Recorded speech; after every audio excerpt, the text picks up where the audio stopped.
la tradicional manifestació vespertina del 9 d'octubre de 2017, un grup d'ultres ocuparen la plaça de Sant Agustí de València, al punt de partida de la marxa, i va impedir que els assistents pogueren exercir el dret a manifestar-se tal com ho tenien previst i autoritzat per la delegació del govern. Els contramanifestants, que no tenien permís de les autoritats per a concentrar-se, increparen els assistents fins a arribar a produir-se algunes agressions a periodistes i manifestants. El juí per estos fets no tardarà a començar. Per primera vegada a la Comunitat Valenciana, l'extrema dreta atacava a plena llum del dia, a cara descoberta i davant les càmeres de televisió. Se senten impunes, absolutament, perquè mai passa res. Perquè ho han fet altres vegades i no ha passat res. Les agressions d'extrema dreta són una constant als nostres carrers. Ni esperaven que per estar allà amb uns diaris un grup de feixistes vindria a atacar-nos. La mala sort que van tindre va ser que hi havia càmeres. El dia de les agressions, la policia no va detindre ni identificar ningú. Van actuar correctament les forces de seguretat? La policia simplement aquest dia no va actuar com hauria d'haver actuat per a garantir l'exercici de la llibertat de manifestació. A posteriori, después de una investigación, sí que se hicieron esas detenciones. Se ve una actitud diferent segons qui es manifeste, siga d'esquerres o siga de extrema dreta. Nosotros, los policías, no estamos defendiendo ni a uno ni a otro. No se me puede ocurrir que un policía antidisturbio, en un momento de máxima tensión, se para a pensar qué ideología o qué piensa o de qué bando puede ser la persona que tiene delante en esa situación. La col·laboració ciutadana va ser clau per a identificar les 28 persones que al final han sigut acusades i per a les quals la Fiscalia de València demana entre 3 i 7 anys de presó. Entre els acusats, alguns membres dels Jomus, els seguidors ultres del València Club de Futbol. Després de les agressions, el club els va fer fora de Mestalla, però realment han desaparegut de les graderies valencianistes? Els ultres mai els han fet fora de Mestalla en la realitat.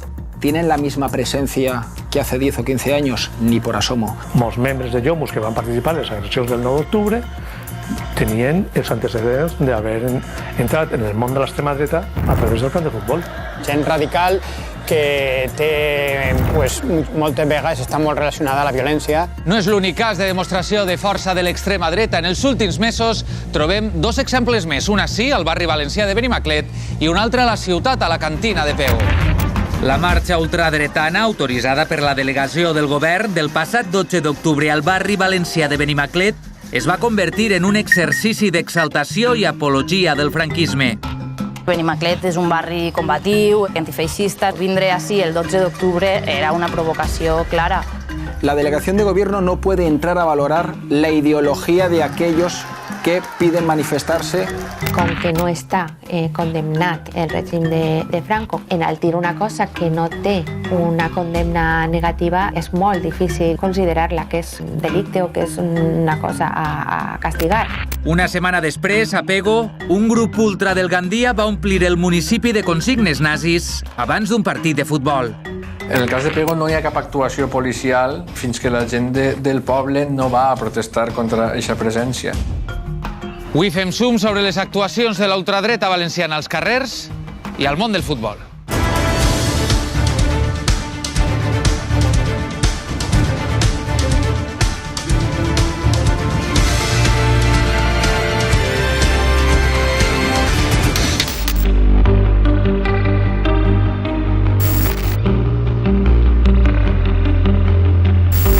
Cada 9 d'octubre, ciutadans, institucions i representants de la societat civil es concentren per a defendre la llengua i la identitat valenciana. Esta manifestació se celebra des de la transició i sempre ha estat fustigada d'alguna manera per l'extrema dreta. El 9 d'octubre de 2017 no va ser una excepció, sinó més bé una demostració en directe de la violència feixista. 3 anys d'investigació i 1.200 documents gràfics analitzats per la Brigada d'Informació de la Policia Nacional han contribuït a processar 28 persones arran de les agressions del 9 d'octubre de 2017. Al llarg d'este programa analitzarem gran part d'estes imatges amb l'ajuda d'experts i testimonis directes. Comencem amb Miquel Ramos, periodista que ha investigat la ultradreta valenciana durant dècades i que, a més, va ser testimoni i víctima de les agressions del 9 d'octubre de 2017. Podries contextualitzar en quin ambient es desenvolupa esta manifestació el 9 d'octubre de 2017? Era un ambient molt tens, perquè feia una setmana que havia sigut el referèndum a Catalunya.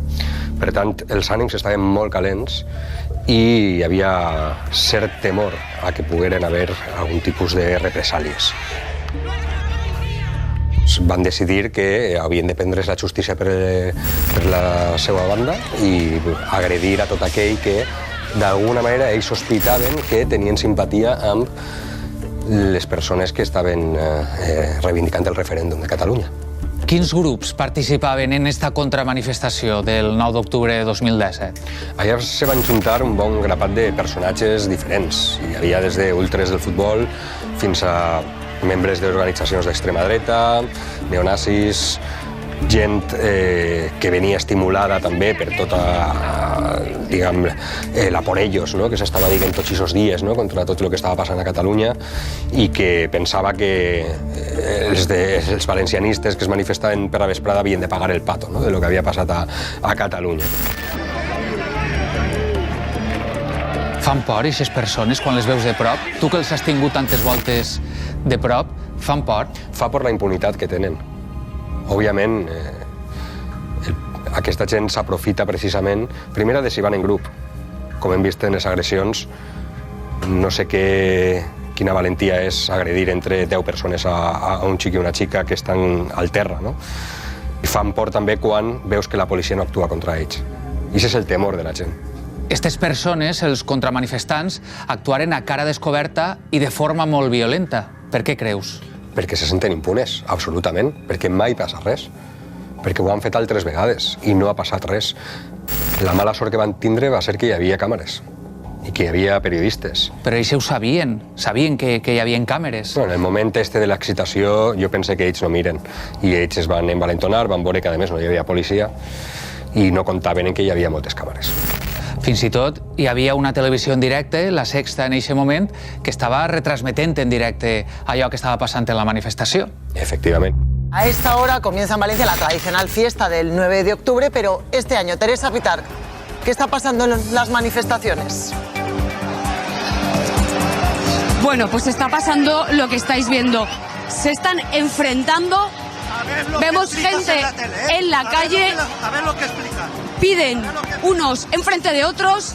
Madre mía, hay intensos enfrentamientos, una tensión que la violència en aquest moment anava augmentant. En Valencia, carreras por las calles, hay miles de Perdón por los nervios, hay muchos antidisturbios. Estos que ustedes ven correr forman parte de una manifestación que no estaba autorizada. Y la presentadora Mamen Mendizábal va a ver detallar el directe. Forman parte. Bueno. Hay imágenes que directamente no les podemos mostrar porque estamos en horario de máxima protección infantil y esto se sale incluso de nuestra propia norma de emisión. Afortunadament, l'agressió a la parella no va anar a més gràcies a la intervenció d'este jove, Vicent d'Anvila. Eixe 9 d'octubre de 2017 era especialment tens. Es palpava moltíssima tensió i moltíssima violència a l'ambient. Es notava sobretot en l'actitud dels contramanifestants, que molts es podia apreciar que era de tendència d'extrema dreta o alguns fins i tot clarament nazis, i en general es notava en els càntics de a por ellos, càntics que interpel·laven directament a agredir als manifestants. Hi havia presència policial aquell dia? Tu, des d'ací, des de la plaça Sant Agustí, vas veure a la policia?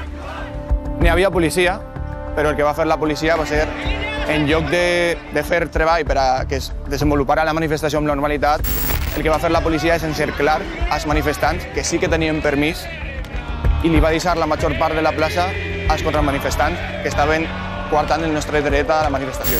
Vosaltres, els manifestants, on estàveu? Estàveu així en la plaça Sant Agustí? Nosaltres estàvem així encerclats i n'hi havia un cordó de policia que ens separava de tota la maranya d'ultres i de gent que està contra manifestant-se. I els contramanifestants on estaven? Doncs mira, els contramanifestants ocupaven tot aquest espai. N'hi hauria, no sé, 500, 1.000, era difícil comptar-los, però que tenien la major part de la plaça i nosaltres estàvem acorralats en un cantó al costat de l'església. Tu consideres que hi havia més contramanifestants que manifestants? En part sí, perquè molta gent va veure l'ambient i se n'anà a casa, perquè va tindre por. Gent major, gent que venien xiquets, no volia entrar en un ambient en el que t'estaven cridant a por ellos, te voy a matar, rojo de mierda, catalufo...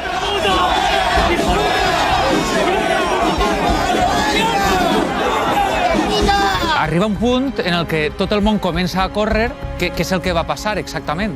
Pues el que es produeix en aquest moment és que un parell de nazis tracten de trencar el cordó policial i agredir a la gent que estava així, que era la convocant del 9 d'octubre.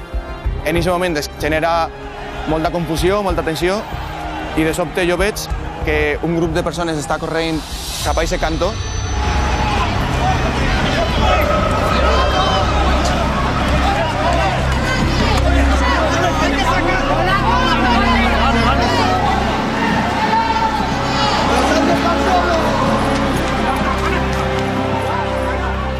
Bueno, pues ja s'hi veig dos persones en terra i un grup de 5 o 6 feixistes, perquè es podia reconèixer clarament que eren feixistes, agredint-los amb patades en el cap, amb punyades, i clarament es podien fer molt de mal. Vicent, tu en aquest moment per què decidixes intervindre? Pues jo en aquest moment veig que li poden fer molt de mal a unes persones que no ho mereixen, és una injustícia i no m'ho pensa i actue. No és una decisió que tu prengues racionalment. És algo instintiu. Jo vaig veure que el tipus d'agressions que estaven cometent, les patades al cap podien fer-los molt de mal, podien arribar a matar-los, i no em podia quedar de braços creuats mentre estava passant això davant de la meva cara. Tu quina edat tenies eixe dia que van ocórrer els fets, el dia 9 d'octubre de 2017? Pues jo eixe dia acabava de complir 18 anys. El meu aniversari és el 30 de setembre i jo portava 9 dies sent major d'edat. A pesar d'això, agarres forces, agarres valentia i ajudes a aquestes persones a eixir d'aquest problema. Va ser algo que no te dona temps a pensar. Després, reflexionant en fred, sí que vaig ser conscient de que vaig assumir molts riscos, però jo penso que vaig fer lo correcte. Què fa?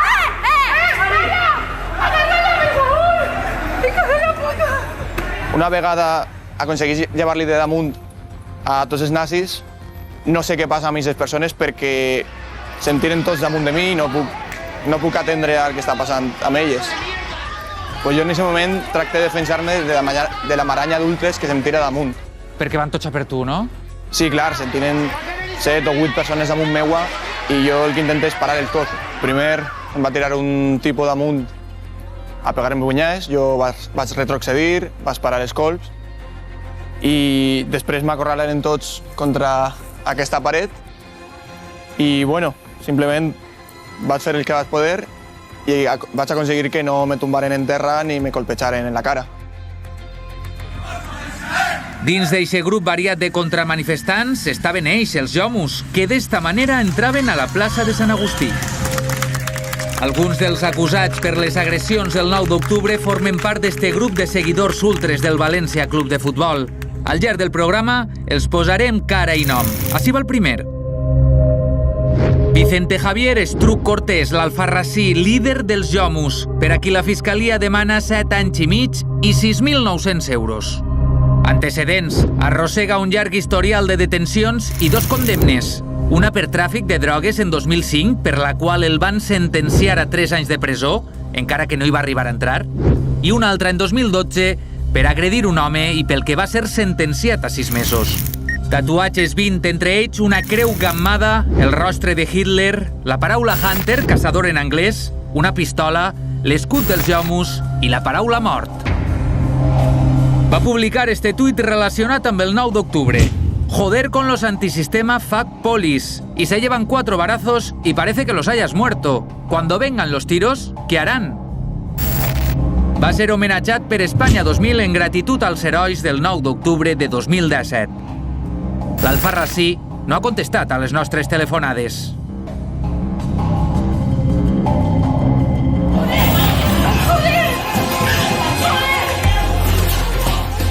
cadires que volaven són d'este bar? Sí, són d'aquest bar. Eren de ferro ese dia, ara les han canviat, però sí. A tu et feriren en algun moment? Jo en aquest moment no em vaig adonar de res, però sí que el dia següent me vaig adonar que tenia un parell de raps a les mans i algun colp que m'havien donat en la cara. I a les persones agredides, aquestes persones, què va ser d'elles? Les vaig conèixer i la veritat és que algunes tenien lesions greus.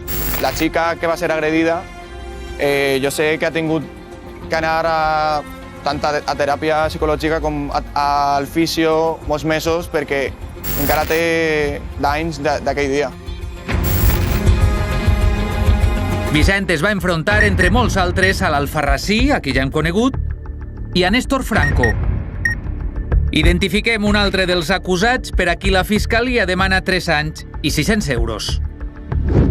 Néstor Franco Castelló, veí de Gandia i Ultrayomus. És, a més, l'exlíder d'una altra penya de radicals, els Gandhi Blues, relacionats amb els incidents de Pego, on este grup va omplir el municipi de consignes nazis abans d'un partit de futbol.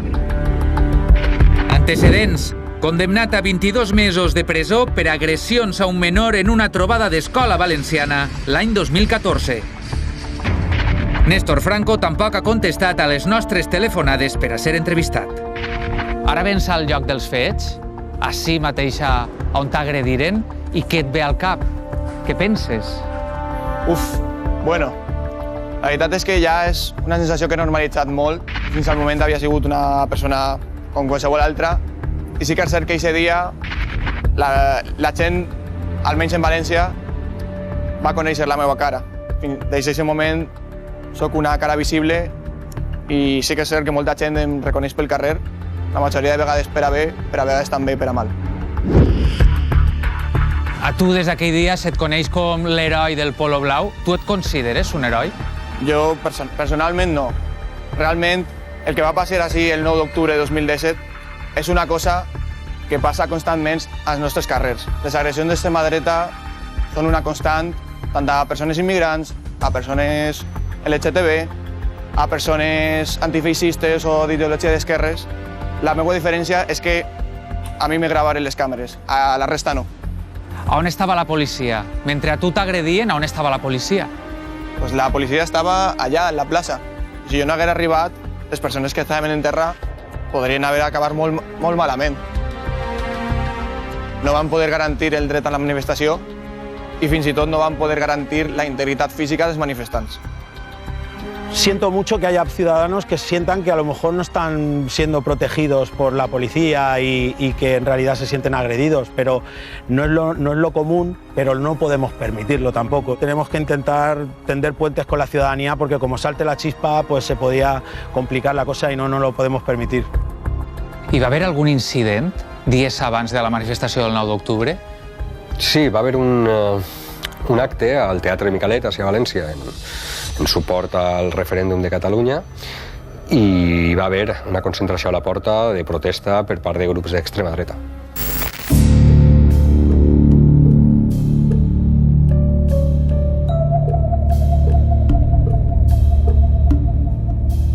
A finals de setembre així es va fer un acte, no són actes que organitza la societat, sinó que la Societat Coral Micalet cedeix els espais per a realitzar diferents activitats d'altres entitats o d'altres col·lectius. I se va fer un acte de suport al referèndum de Catalunya de l'1 d'octubre. Abans de començar l'acte va començar a fer-se una concentració en la porta del Micalet que estava convocada per Espanya 2000.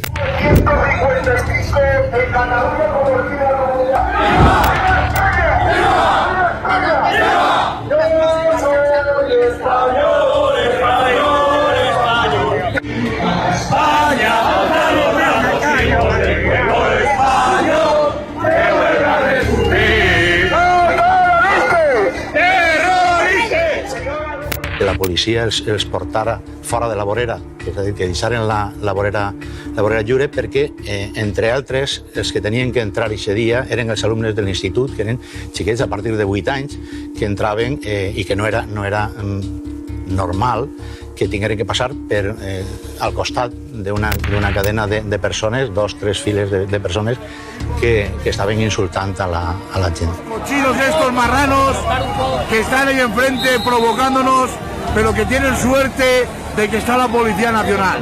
Si no, no lo comemos con patatas.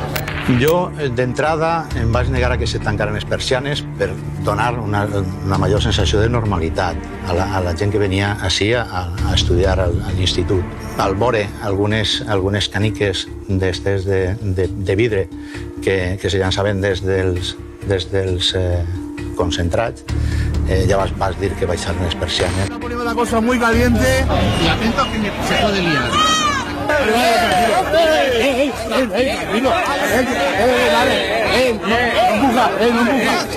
empuja.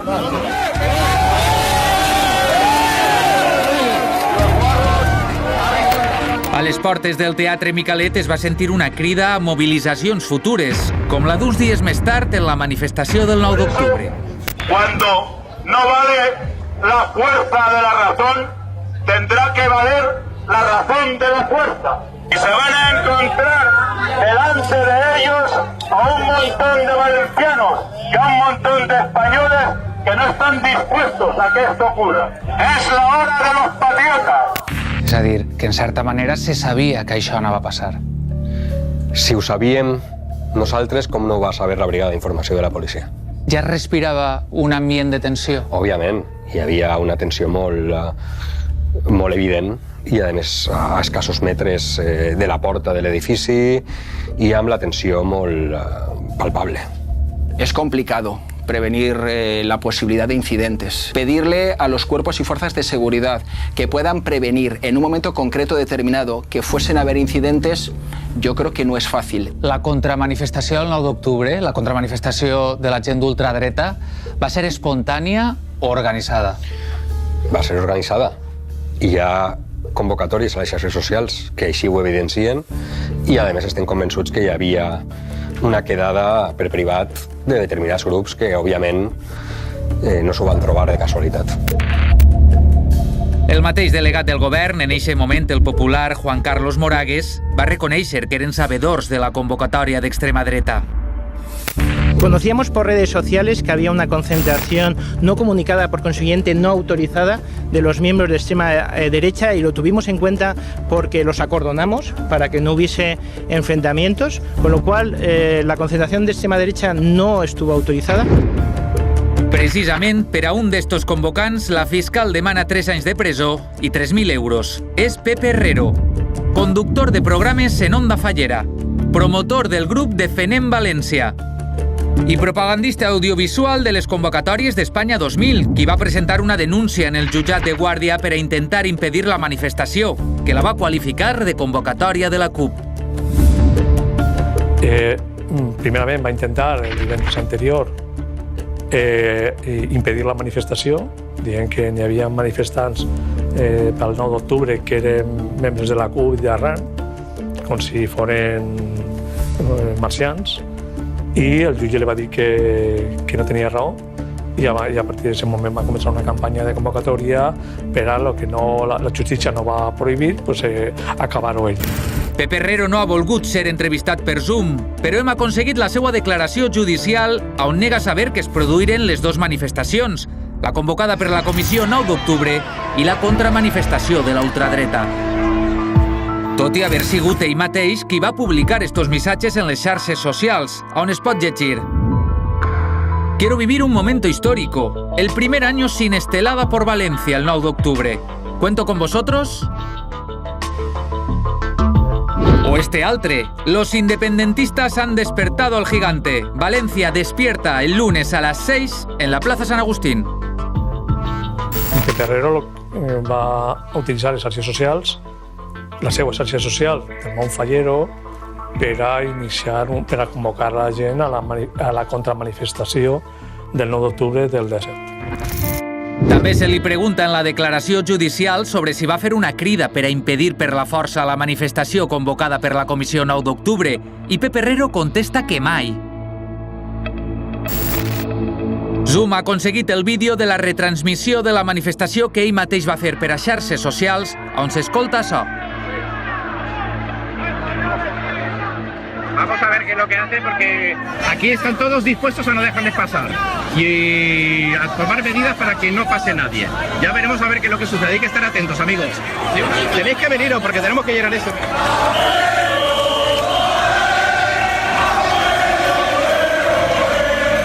Pepe Herrero sí que és una de les cares conegudes, que tots sabem qui és, i estava durant la manifestació, clar que sí, animant a la gent a que vingueren a insultar, a que vingueren a no permetre que els catalanistes ocuparen els carrers de València i de més. Si estáis cerca, acercaros aquí. Si estáis cerca, venir a la plaza de San Agustín. A las 6 está prevista ya la concentración fuerte. Acudid todos, sí, venid aquí, aún estáis a tiempo. Aún estáis a tiempo porque hay que quedártela, ¿eh? Esto ya digo, es histórico. Nunca se les había plantado cara, nunca se había dado cita a tanta gente aquí. Laia és una de les periodistes agredides eixe dia. Estava junt a altres companys repartint exemplars del diari Jornada quan un grup d'ultres se'ls van atacar.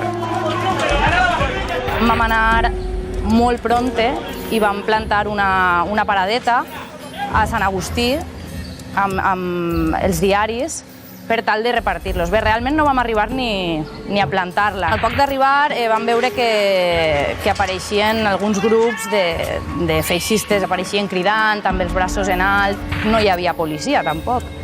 Nosaltres no sabíem molt bé com reaccionar perquè no ens esperàvem que allò anara a passar. Van començar a cridar a la resta que el que teníem allà era propaganda d'Arran i van començar a llançar els diaris a l'aire i a llançar-los també a la basura que hi havia al costat. Es van sentir super nerviosos, jo crec que una mica humiliats també, no? Però no esperàvem que passara allò, ni esperàvem que per estar allà amb uns diaris un grup de feixistes vindria a atacar-nos. I va ser bastant humiliant, de fet, de les manifestacions del 9 d'octubre a les quals he anat, que he anat a moltes, ha sigut en la que pitjor ho he passat.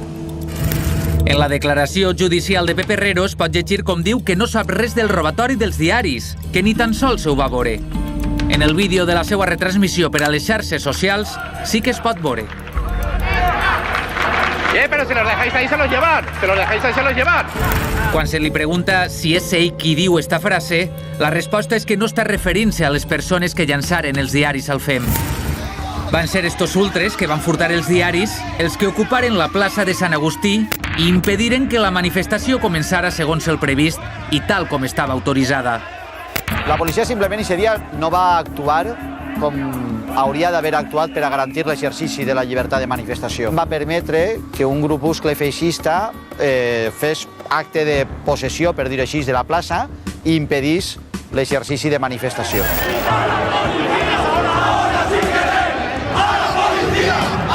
La policia va dimitir de les seues funcions i de la seva responsabilitat com a garant de l'exercici d'un dret fonamental com era el de la llibertat de manifestació. Va dimitir de la seva responsabilitat i en aquest sentit va ser còmplices com a mínim per passiva de tot el que va passar. Siempre se está poniendo el foco en los policías, que somos evidentemente los que actuamos en primera instancia y en el lugar de los hechos, pero nosotros siempre actuamos por unas órdenes, ¿no? Y esas órdenes vienen de unos mandos que a su vez pues dependen de unos políticos. ¿Quién ha ordenado que en ese momento estén allí los agentes? ¿Qué número de agentes? ¿Y cuál es la actuación concreta? La UIP, la Unidad de Intervención Policial, no actúan si no hay una orden concreta y por supuesto, en la última instancia del mando político. Todo lo que estaba ocurriendo y se estaba sucediendo en Cataluña obligó a que efectivos antidisturbios y de la Policía Nacional tuviesen que desplazarse a Cataluña y que incluso la policía lo ha reconocido y tampoco tiene ningún rubor en poder decir lo contrario, que en aquellos días los efectivos policiales eran mucho menores de lo que hubiese sido en cualquier otro día si la situación de Cataluña en aquel tiempo no hubiera sido la que estábamos viviendo. 8 dies després del referèndum, a Catalunya no estava passant res com per a tenir allà concentrada una gran part dels efectius de la Policia Nacional a nivell estatal. Jo pense que perfectament podrien haver desplaçat, sobretot en previsió d'incidents com se sabia que podia haver, i que era una manifestació de risc. Per tant, el que no hi hagueren efectius suficients doncs, és una decisió política. No hem pogut preguntar respecte a això al delegat del govern en 2017 perquè ha ajornat indefinidament l'entrevista que teníem concertada. Pero podem escoltar les declaracions que va fer en aquell moment sobre l'actuació policial en el 9 d'octubre. Y la actuación de la Policía Nacional yo creo que es de agradecer el trabajo que realizaron y a mí me gustaría que la Comisión 9 de octubre así lo reconociese porque velaron por su seguridad e integridad física. Esa actuació policial que consisteix en la no actuació, en la permissivitat, permet una impunitat en la qual aquests grups, que són molt minoritaris, es creixen. I, per tant, permeten que aquests grups actuen més i cada vegada de forma més violenta. Sovint s'ha criticat una possible impunitat en l'actuació dels grups d'extrema dreta, però la meva impressió és que el principal problema ha estat d'insuficiències en matèria probatòria i en matèria d'investigació per a acreditar les possibles infraccions penals. Les gravacions del que va passar a la manifestació del 9 d'octubre suposen un element essencial per a poder acreditar i provar possibles fets delictius i això és un canvi qualitatiu important. El cas 9 d'octubre pot ser un dels casos que ara donen més visibilitat a la lluita contra l'extrema dreta. Jo crec que la visibilitat amb les xarxes, amb la gent que va gravar als seus mòbils i tot va donar una visibilitat que pot ser que fins a aquest moment no es vegera, no? Hem contactat amb el Departament de Premsa de la Prefectura Superior de la Policia Nacional a la Comunitat Valenciana i no han volgut participar en el programa. També ho hem intentat amb els sindicats policials Jupol, CEP, SUB i UFP, però igualment han declinat el nostre oferiment. Del CIPE ni ens contestaren. Només el sindicat anomenat Agrupació Reformista de Policies ha volgut atendre'ns. Demanem al seu portaveu que ens valore les imatges del moment en què es trenca el cordó policial. Puede ser que parezca que hay una intervención distinta con respecto al grupo de manifestantes, ¿no? Pero en este caso solo hay un manifestante que viene de un grupo, se le aparta y entonces vienen varios, entonces se actúa para intentar evitar que haya el contacto. Eso no quita también que en muchas ocasiones pues, pueda haber algún funcionario que pues, se pueda extralimitar en una ocasión así. Y hay un poco más de contundencia porque se acercaban varios. No creo que sea una cuestión de tener una mejor percepción de quién es el ciudadano o no en ese momento. Aunque parezca que en las imágenes hay un trato distinto, en realidad no lo hay por lo siguiente, entiendo yo, ¿no? Ese manifestante se lo pueden llevar del brazo y responde a esa obligación de que se marche de allí. Sin embargo, por el otro lado venían bastantes más manifestantes, aunque el provocador sea él. Se ve una actitud diferent segons qui es manifesta, siga d'esquerres o siga d'extrema dreta. Si veiem vídeos, la porra només s'utilitza cap a un costat, que és cap al que estaven manifestant-se. S'abraça per a desplaçar-los a la gent d'extrema dreta que estava intentant boicotejar la manifestació. No me puedo creer, no puedo pensar, no se me puede ocurrir que un policía antidisturbio en un momento de máxima tensión, en un momento de falta de seguridad, se pare a pensar, no ya a preguntar, se pare a pensar qué ideología o qué piensa o de qué bando puede ser la persona que tiene delante en esa situación y en función de eso actuar de una u otra manera. Me parece que pensar así es faltarle el respeto a la policía.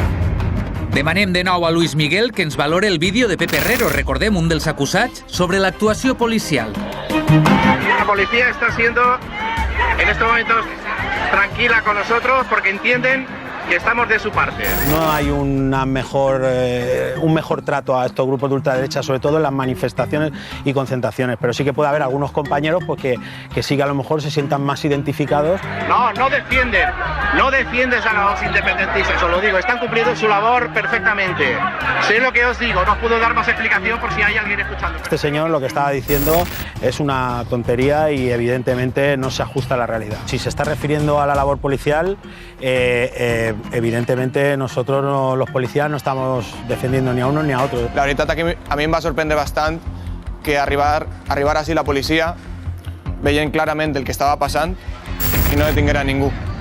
Perquè va veure clarament gent tractant de colpejar-me, gent tirant cadires cap allà i no va detenir ningú. Jo crec que així n'hi ha una doble vara de mesurar i l'extrema dreta ese día se'n va anar a casa sense cap detingut y en completa impunidad. Entiendo que en el 9 de octubre no se hicieron esas detenciones porque operativamente en ese momento no tenían la capacidad de poder realizarlas, a lo mejor por el número de efectivos, que no era suficiente, porque a lo mejor en un momento dado romper esa formación para hacer una detención puede poner en peligro al resto de policías. A posteriori, después de una investigación, sí que se hicieron esas detenciones. La policia té l'obligació legal de detindre les persones que estan cometent un delicte en el moment o poden fer-ho dies més tard? Les forces de seguretat tenen el deure de practicar la detenció de qualsevol persona que estiga cometent un delicte i en les imatges sí que es veu clarament persones que estan cometent agressions de tot tipus. Si considera que la detenció o la identificació pot generar tota una sèrie de problemes majors dels que s'està intentant evitar i per això de vegades aquestes tasques d'identificació i de detenció se fan a posteriori. Tampoc s'identifiquen els agressors en els moments dels fets. La policía hizo en aquel momento y de acuerdo a la situación en la que se encontró lo que pudo. 4 años después, y vistas algunas imágenes, ¿se pudo hacer mejor? Evidentemente. ¿Pudo ser peor? Seguro que también. No hi ha una investigació real. Hem tingut que ser els moviments socials que hem tingut que identificar els culpables. Y la policía, sense aportar prácticamente pruebas. La prueba de lo bien que trabaja la policía y la prueba de cómo se hicieron las cosas en esta situación es que se detuvo a 28 personas pasaron a disposición judicial y 28 personas van a ser juzgadas por los presuntos delitos cometidos en aquella tarde. Tenim un problema amb la policia i les forces de seguretat de l'Estat perquè no actuen ni a l'hora de garantir l'exercici dels drets fonamentals ni a l'hora de la investigació per tal de garantir que en el judici hi hagi proves condemnatòries suficients. I això determina i condiciona que moltes vegades els feixistes isquen impunes de la seva actuació violenta. Se pide la inmediatez en la intervención y esto a veces son investigaciones que requieren un tiempo, pero vamos, tampoco puedo poner la mano en el fuego de que en determinado momento haya alguna gente que considere que no es oportuno. Pero viendo la gravedad, no la gravedad, sino la repercusión mediática que tuvo y los hechos, me parece bastante fuerte que no se actuará en consecuencia. Una de les persones que va agredir el periodista Miquel Ramos encara no ha sigut identificada 3 anys després. En un moment donat que jo estava gravant, se'm va acostar una sèrie de persones tractant d'impedir que jo gravara, insultant-me, i una dona tenia un got de té calent i me'l va llançar a la cara i ahí va ser la meva primera agressió. S'ha identificat a 2 persones de les que van agredir-me i amenaçar-me. La dona que em va llançar el té no ha sigut identificada. Hi ha més agressions aquest dia? Sí, en aquest moment hi havia una altra persona que em va amenaçar en tallar-me el coll, després vaig avançar, després vaig seguir la manifestació, vaig seguir gravant les escenes que s'estaven produint i en un moment donat hi havia una persona que estava increpant els manifestants, jo vaig gravar aquesta escena i anava amb una forca. I la va deixar i va vindre directament a mi per a que no el gravara i em va pegar una manota per a que no el gravara i em va trencar el telèfon mòbil. La manifestació finalment se celebra, però amb un itinerari diferent.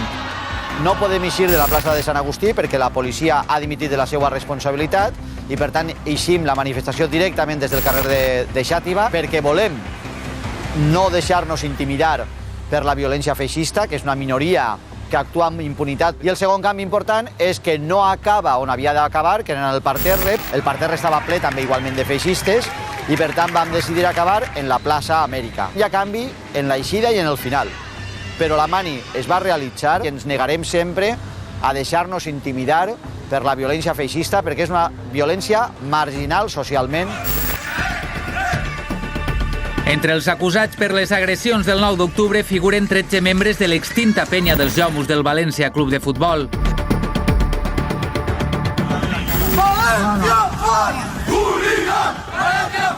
Però també un amb càrrec en actiu en els moments dels fets, el president de la Curva Nord, Javi Cervera. Per aquí la Fiscalia demana la pena més alta, 7 anys i mig i 7.200 euros.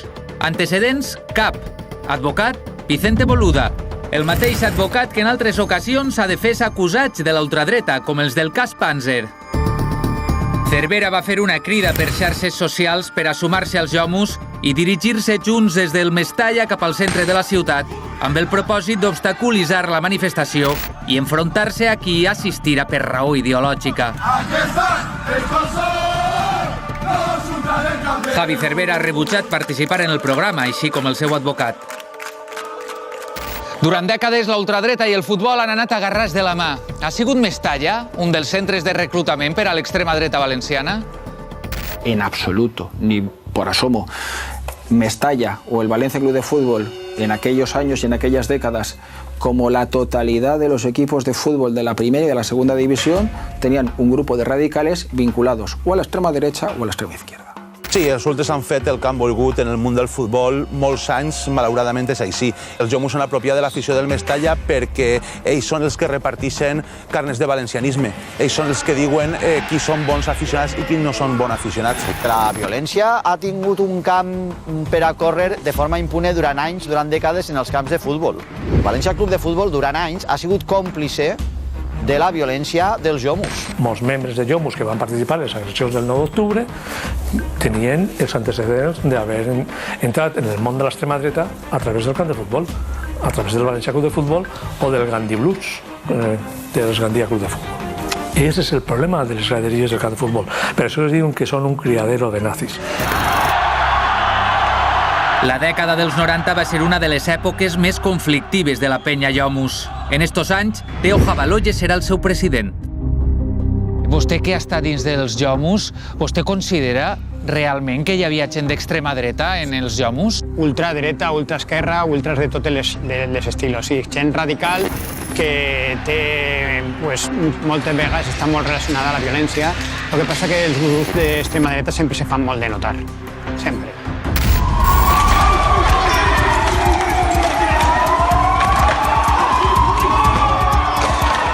Vostè creu que hi havia gent violenta en els Jomus? Sí, home, clar, sí.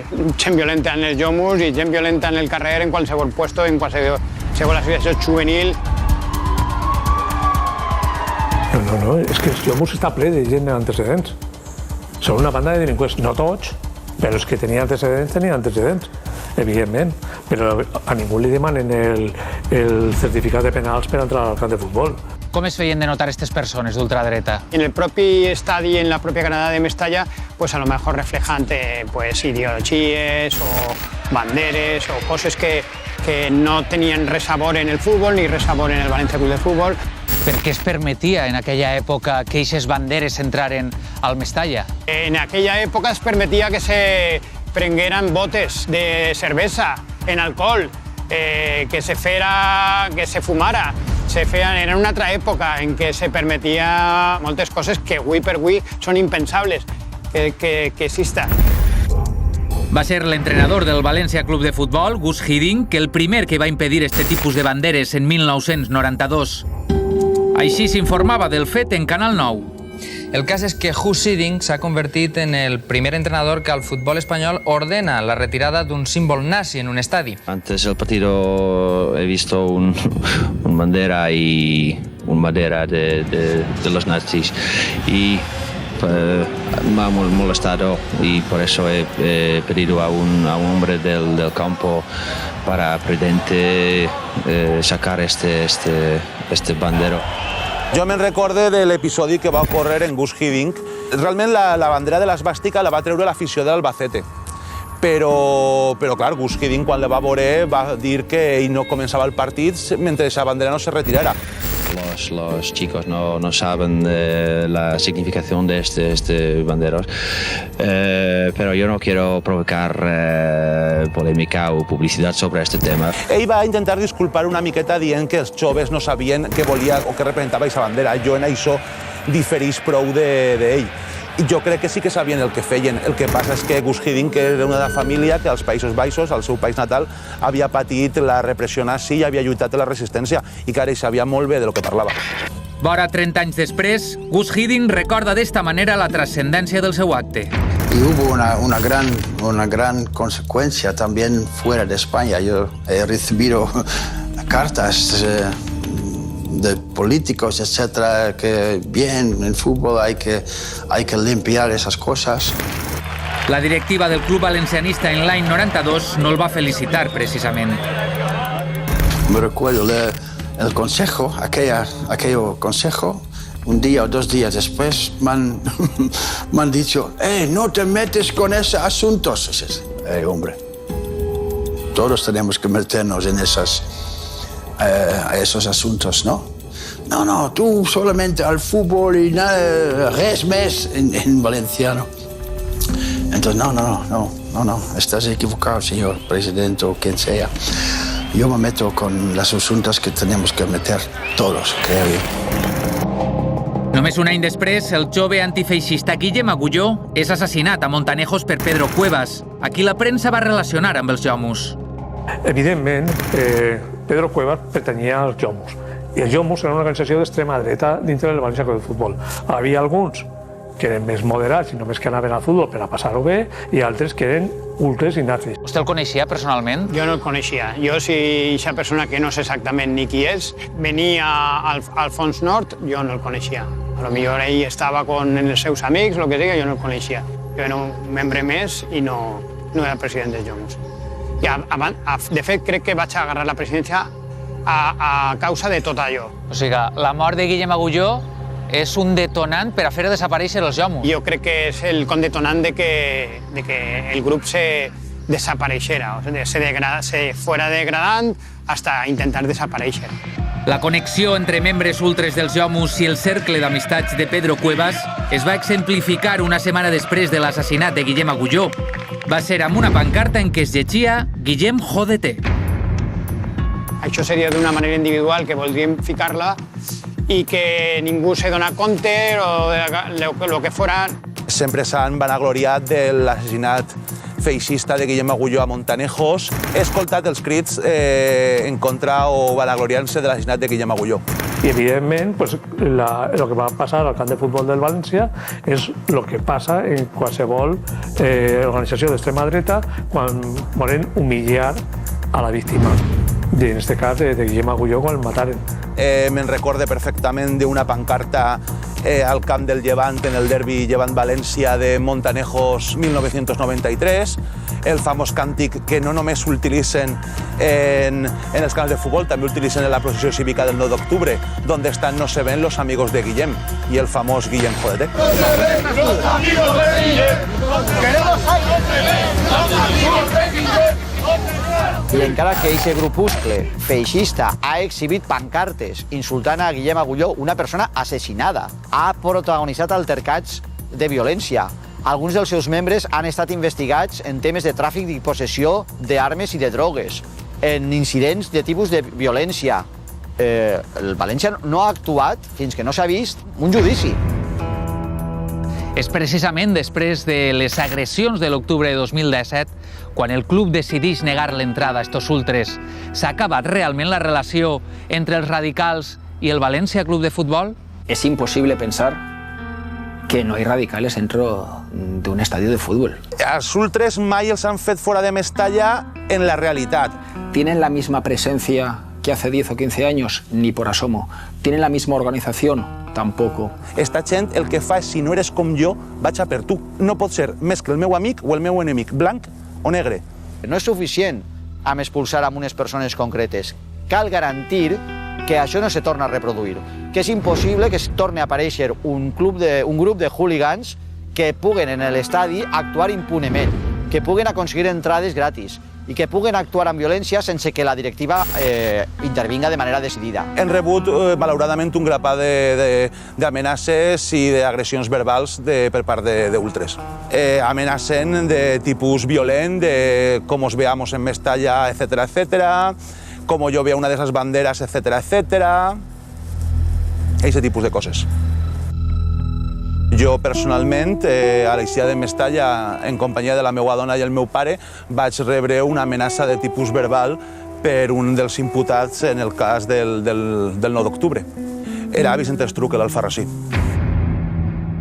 Em va amenaçar dient-me en castellà que jo ja sé quién tú eres el presidente de la colla esa de guarros y catalanistas, yo ya te conozco, sé por dónde vas. Ese mateix dia vaig anar a una cara a la policia, un furgons de policia que havien així a l'Avinguda Suècia, i me'n va dir textualment, no, si ja sabemos quién es, no te preocupes que ja sabemos quién es, però òbviament no me van fer molt més de cas.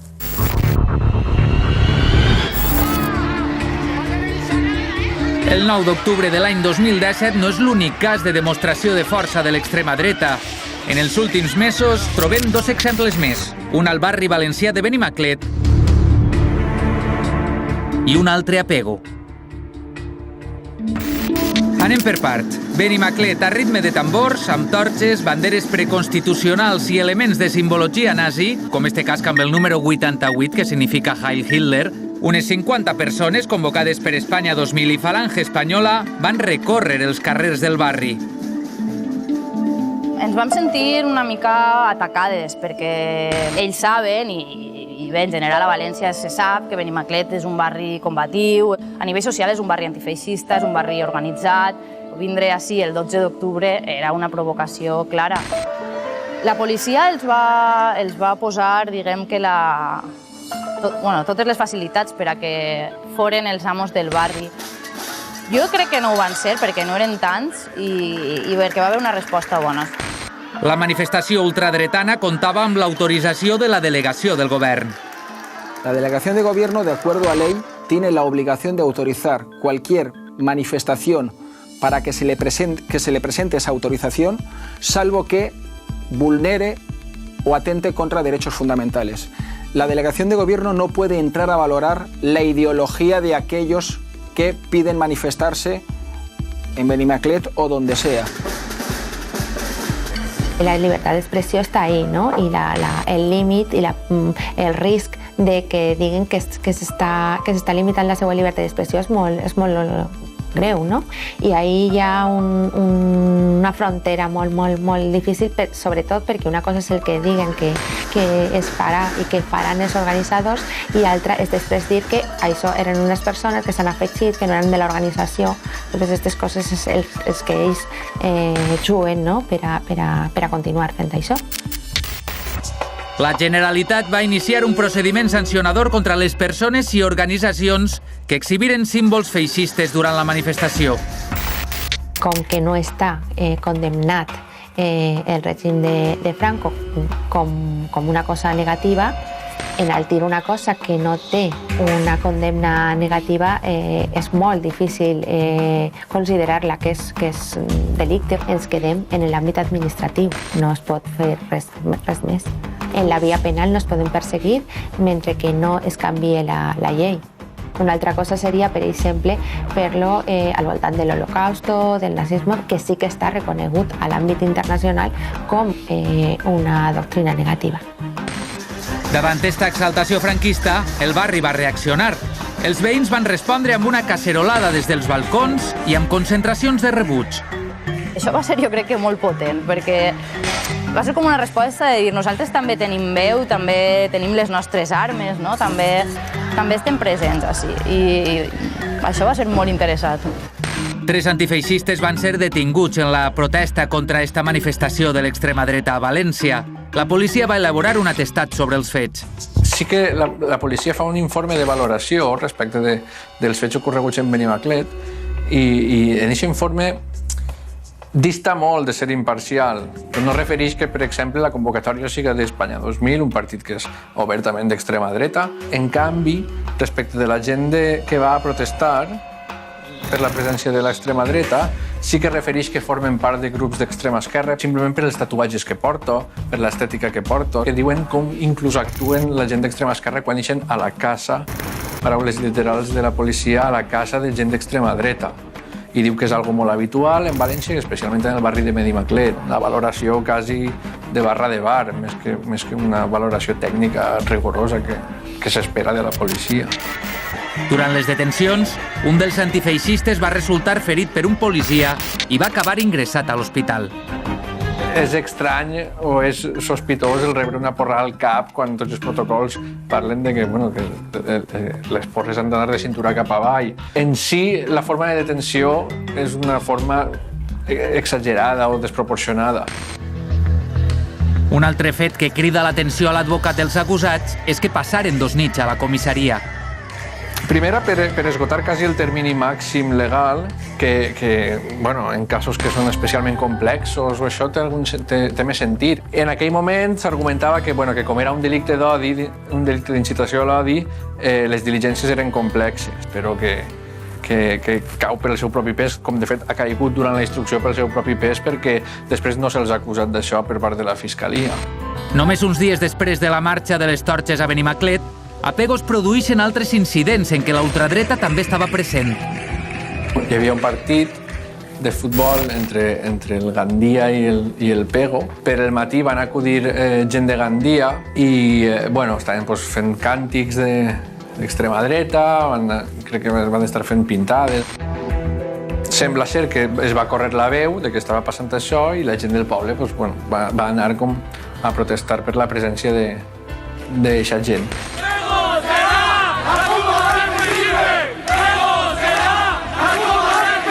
En el cas de Pego no hi ha cap actuació policial fins que la gent del poble no va a protestar contra aquesta presència. Identifica els aficionats del Gandia quan estan en el camp i no hi ha cap actuació després penal ni administrativa en aquest sentit d'imposar algun tipus de sanció.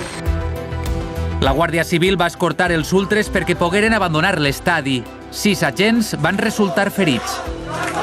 En el recorrido los agentes recibieron toda clase de insultos, golpes, lanzamiento de piedras, palos y todo tipo de objetos con tapas de alcantarilla. Entonces, que alguien se pueda sorprender que no estén identificados los ultras, estoy de acuerdo. Y entiendo que deberían estar identificados y que se debería haber abierto algún tipo de proceso o por lo menos de investigación, pero me parece llamativo que a alguien le pueda sorprender que con esto hayan 10 detenidos. Si alguien piensa que con esto no pueden haber un número de detenidos, si lanzar una alcantarilla a un guardia civil, esto no es para que alguien lo detengan, por favor que me lo expliquen porque yo desde luego no lo entiendo. El poble de Pego va reaccionar en un primer moment, diríem, mostrant el seu suport a la gent que havia estat detinguda.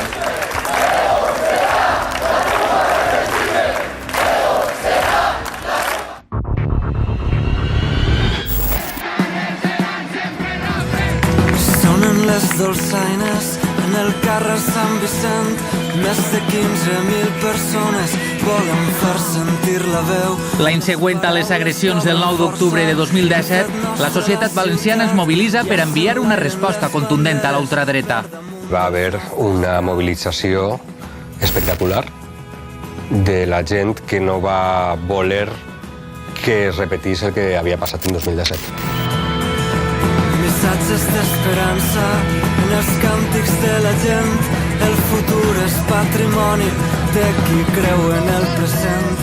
Hi va haver una convocatòria per part no només dels habituals del 9 d'octubre, sinó hi ha una convocatòria general a nivell de tot el País Valencià i els col·lectius i moviments socials en nom de l'antifeixisme per a protegir la manifestació del 9 d'octubre perquè no se confiava en que no tornés a passar el que havia passat. Els carrers seran sempre nostres! Que l'asfalt tremora! I com la gent no confiava tampoc en que les institucions, els responsables de l'ordre públic feren la seva feina, es va autoorganitzar. Per tal de fer segura la manifestació i que les persones que volien anar aquest dia se sentiren segures, el que van fer va ser crear un cordó de seguretat. És a dir, van convocar a més de 200 persones militants a que aquest dia posaren el cos.